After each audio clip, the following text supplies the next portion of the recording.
Hi everyone. So in this short video, I thought I would give you a more specific rundown of our first unit this semester. Each unit is going to have an intro video, and with these I sort of hope to set the stage with what we'll be discussing and learning about, in hopes that it'll spark your interest to write down your own ideas and learn more about your own opinions and experiences through the act of writing. Our first unit in the semester is called Crime and Punishment, and ultimately is a varied and timely discussion of injustice in the American prison system as we know it today. The most recent statistics suggest that 2.3 million Americans are behind bars right now, millions more under the supervision of the criminal justice system on probation or on parole. This number is astronomically high, and to put it into perspective, it's important to note that according to the New York Times, the United States has less than 5% of the world's population, but has a quarter of the world's prisoners. So that's 750 people for every 100,000, and that's a lot.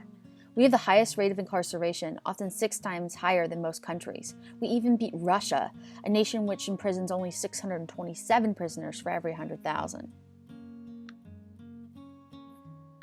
So you might think, well, there's got to be a reason, right? Well, there is, but it's not the obvious one. In fact, over the last 50 years, we found people, in fact, are not committing more crimes. The crime rate has remained steady, apart from mild fluctuations back and forth. And yet the incarceration rate has risen steadily and is still rising. So if Americans aren't more likely to break laws, why are so many more of them in prison? Well, it has to do with why we send them there. We are far more likely in this country to send people to prison for minor crimes, such as writing bad checks or using drugs, and we dole out much longer prison sentences for crimes like this, and for worse crimes, far longer than those in other nations. So why does any of this matter? Because the penal system is a public institution. It often reflects how our society is run, the society that you live in. It reflects what we value, and it reflects how we treat our citizens and whether or not we treat them fairly. So our goal in this unit is to thoroughly investigate how, in the land of the free, we have come to lock so many people away, and what happens to them after they get there.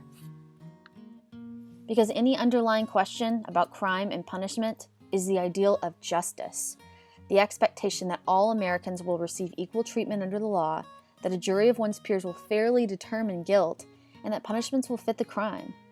But obviously, in the next few weeks, we'll explore the many ways in which that ideal has not been achieved yet. Some of the essays we're going to be looking at will deal with the systemic racism in mass incarceration in the United States. Also, what happens when children are sent, a minor under 18 are sent to prison for life. We'll also be looking at a brief excerpt of Martin Luther King's letter from a Birmingham jail. And in addition to these essays, we're going to also be consuming other types of media. We'll be listening to an episode from the popular podcast Ear Hustle, which is only on its 2nd season and is a podcast entirely recorded and produced from inside the San Quentin State Prison. It's also highly popular right now as far as podcasts are concerned.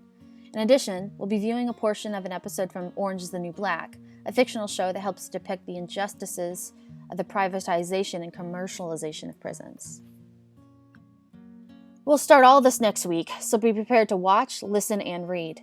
As we start to think about these issues, if you have questions or concerns, feel free to contact me via Canvas or via email, or stop by my office in Arts and Science Hall 189A during office hours. Thanks all, and I'll see you next week.